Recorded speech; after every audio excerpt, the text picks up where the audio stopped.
오늘은 세계 여성의 날입니다. 일제에 의해 강제로 종군 위안부로 끌려가 고난을 겪은 할머니들을 위해 무려 26년간 헌신해온 여성이 있습니다. 파워 인터뷰, 오늘은 한국정신대 문제대책협의회 윤미향 공동대표를 만났습니다. 권형률 기자입니다. 윤 대표님 반갑습니다. 네, 안녕하세요. 반갑습니다. 윤 대표님 원래 신학을 전공하셨죠? 네, 그렇습니다. 예. 근데 어떻게 해서 정신대 문제에 관심을 갖게 됐습니까? 제가 이제 자란 곳이 농촌이었는데 도시로부터 소외된 그런 문화 또 혹은 복지 시스템 이런 것을 교회를 통해서 약간 치유받고 회복받을 수 있는 그런 좀 특별한 목회를 할 수 없을까? 늘 이제 그걸 생각하면서 자라왔기 때문에 신학을 지원을 했고 그리고 역시 이제 신학을 졸업할 때까지만 해도 나는 목사가 될 것이다 라고 생각을 했었어요. 대학원을 공부하는 중에 부끄럽기도 하고 화가 나는 신문 기사를 하나 보게 됩니다. 일본 사람들의 기생관광과 관련한 그런 기사였어요. 그때부터 서서히 이 일본과 한국 관계에 대해서 고민을 하기 시작했죠. 1991년 8월 14일 김학순 할머니의 그 증언을 신문을 통해서 보게 돼요. 아, 역사라는 것이 내 머릿속에 숨어있던 관념도 아니고 또 어떤 역사책 속에 있는 글자만이 역사가 아니라 바로 이렇게 내 옆에 살아있는 내 이웃의 숨이었고 또 삶이었고 울음이었고 고통이었구나 하는 것을 제가 깨닫게 돼요. 그래서 92년부터 바로 정대회 간사로 참여를 하게 됩니다. 26년 되셨는데 사실상 평생을 헌신하셨는데 힘들지 않으셨나요? 사실은 요즘도 늘 그런 꿈을 꿔요. 내가 언제쯤이면 여기에서 벗어날 수 있을까? 내가 언제쯤이면 할머니들 생각하지 않고 내 삶을 생각할 수 있을까? 그러나 포기할 수 없었던 것은 우리와 함께했던 할머니들의 모습을 아직도 기억하기 때문이에요. 그분들을 떠나보내면서 했던 약속. 할머니는 비록 떠나시지만 제가 잊지 않겠습니다. 제가 끝까지 할머니들이 원했던 소망을 제 몸에 담고 가겠습니다. 제가 할머니의 부활이라고 생각을 해주세요. 이런 감히 좀 주제넘는 약속도 드리고 했던 그런 것들이 계속 제 지금 아직 삶에 남아 있고요. 다른 곳으로부터는 보상을 받지 못했지만 할머니들이 제게 보상이었습니다. 제 운동에. 그래서 힘들었지만 웃으면서 버틸 수 있었고 지금도 역시 지금도 버티고 있습니다.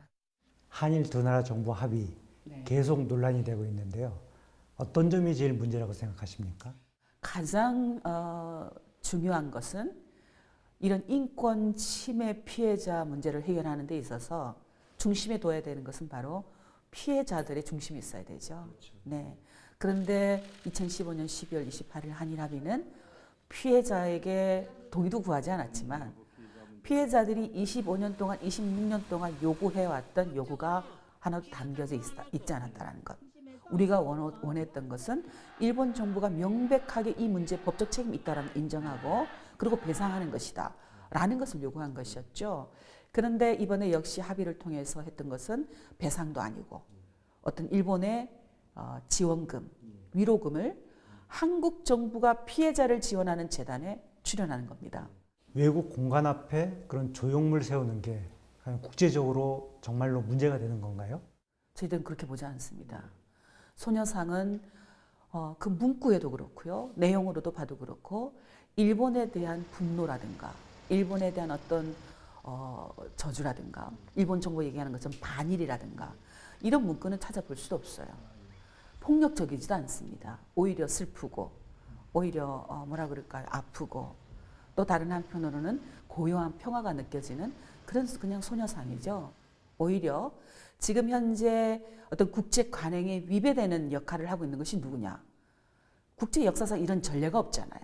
과거의 자신들의 잘못을 부정하고 그 어떤 범죄를 은폐하고 축소시키면서 피해자들의 또다시 가해자가 되는 그런 전례는 없죠. 피해자들은 일본 정부를 향해서 그동안 이 문제를 해결하라라고 싸워왔는데 지금 일본 정부는 없어져 버렸습니다. 한국 정부 뒤에 숨었어요. 한국 정부가 그 방패 노릇을 다 하고 있는 것이죠. 한일 두 나라 어쨌건 멀지만 가까운 이웃으로서 이제 과거도 청산하고 새로운 미래도 이제 준비해 나가야 될 텐데 어떻게 하면 될까요? 우리는 지난 해방 71주년의 역사를 통해서 충분히 과거의 역사가 올바르게 청산되지 않으면 결국은 자국의 국민들이 엄청난 갈등과 피해를 겪게 된다는 것을 이미 너무나 여실히 배웠어요. 양국의 정부가 정말로 겸허하게 과거의 그 잘못들을 인정하고 해결하고 피해자들이 원하는 요구하는 그 요구들 유엔과 국제사회에서 지난 25년 동안 일본 정부를 향해서 요구해왔던 그 권고들 그것이 실현될 수 있도록 하는 것 굉장히 중요하다고 생각을 합니다.